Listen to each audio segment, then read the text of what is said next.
So guys, अब जब से triple H chief content officer क्या बने हैं, तब से वो आए दिन हमारे ऊपर बॉम्ब पर बॉम्ब फोड़ते रहते हैं। और इस बारी भी उन्होंने कुछ ऐसा ही कर दिया। देखो, पहले तो उन्होंने अनाउंस कर दिया कि मंडे नाइट रॉ अगले साल से 2025 से नेटफ्लिक्स पर जाने वाला है। केबल टीवी तो वो पूरी तरीके से छोड़ ही देगा। और अभी हाल ही में जब वो पैट मैकेफी शो पर आए थे, तो उन्होंने फिर से कुछ अनाउंस कर दिया इसी चीज को लेकर। उन्होंने कहा कि not only Monday night raw Netflix पर चला जाएगा, लेकिन जैसे वो नेटफ्लिक्स पर क्या जाएगा, डब्ल्यूडब्ल्यूई मंडे नाइट रॉ पूरी तरीके से हो जाएगा अनसेंसर्ड। पूरी तरीके से चीजें रिवील कर दी जाएंगी, आपसे कुछ भी छुपाया नहीं जाएगा, ब्लैक एंड व्हाइट नहीं किया जाएगा, डॉट नहीं, बीप नहीं डाला जाएगा। आप सब कुछ सुन सकते हो। तो 2025 में एटलीस्ट मंडे नाइट रॉ पूरी तरीके से 18+ हो जाने वाला है, जिसका मतलब ये भी है कुछ रूथलेस अग्रेशन वाइब तो हमें देखने को मिल ही जाएगी अब अगले साल से। There will be a war at least. But आप इस वीडियो को एंड तक पूरा देखना, क्योंकि अभी बहुत मजा आने वाला है। एंड नाउ आप देख रहे हैं रेसलमैनिक्स एंड सब्सक्राइब करना तो बनता है। Well, money in the bank का बग वाइल्ड होने वाला है, क्योंकि जैसे ही मंडे नाइट रॉ एंड हुआ था, हमें कुछ एपिक जानने को मिल गया। सबसे पहले चीज तो आई थी Seth Rollins and Damien priest के बीच में कि उनमें एक स्टिपुलेशन ऐड हो गई है। और वो स्टिपुलेशन है कि जब सेथ रॉलिंस डेमियन प्रीस्ट को अगर हरा देंगे मनी इन द बैंक में, तो वो हमेशा के लिए जजमेंट डे को छोड़ देंगे। एंड इस पर डेमियन प्रीस्ट ने भी हामी भर दी है और ये चीज ऑफिशियल हो गई है, जिसका मतलब साफ है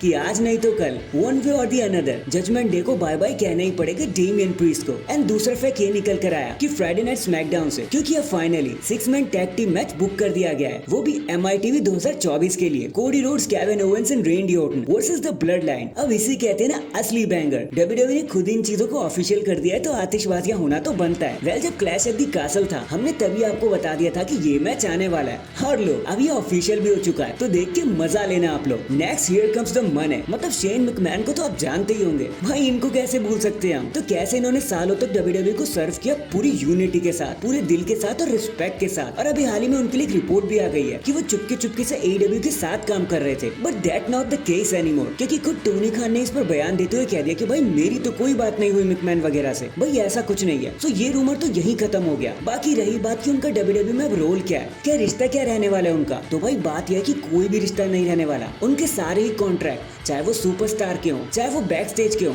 सभी खत्म हो चुके हैं। Now he is a free agent. बस वो 2024 गेमिंग में ही दिखाई देंगे, और वो भी एक छोटा सा एग्रीमेंट है जो दोनों पार्टीज के बीच में हुआ था, तो वो तो वहाँ रहेंगे। But as of now Shane McMahon is no longer a WWE employ और superstar, and that's a fact. जिसका मतलब ये है कि अब शेन मैकमैन का नाम डब्ल्यूडब्ल्यूई से तो हट चुका है, जैसे उनके पिताजी का हटा था। बाकी लेट्स सी अब आगे क्या होता है। इसके बाद अगर आप सोच रहे थे कि मंडे नाइट रॉ पर पैट मैकेफी क्यों नहीं आए, मिस क्यों बैठे हुए थे कमेंट्री टेबल पे, क्या वो कोई स्टोरी लाइन का पार्ट है, तो देखो ऐसा कुछ नहीं है। स्टोरी लाइन जैसा तो नहीं है। शो होने से कुछ समय पहले ही पैट मैकेफी के घर पे एक सीरियस इमरजेंसी हो गई थी, जिसके चलते उन्हें शो को छोड़ के ऑन द स्पॉट जाना पड़ा था। अब इस पर फुल डिटेल तो नहीं आई है, क्योंकि पैट मैकेफी ने बताया ही नहीं, लेकिन चीजें जैसी क्लियर होंगी ना, हम आपको जरूर बता देंगे। आपको चिंता लेने की जरूरत नहीं है। In the end the Undertaker ने एक इंटरव्यू देते हुए बताया कि यार देखो, मैंने अपने लाइफ में बहुत कुछ किया, मुझे सब पर प्राउड है, लेकिन फिर भी एक रिग्रेट रह गया मेरे अंदर। और देखो, वो स्नेक स्किन वाली जो पैंट्स है ना, बस उसी को लेकर है। देखो, कुछ लोगों ने कहा कि मैं अपने कपड़े भूल गया था, इस वजह से मुझे गॉडफादर से कपड़े मांगने पड़े, तो वो गॉडफादर की पैंट थी।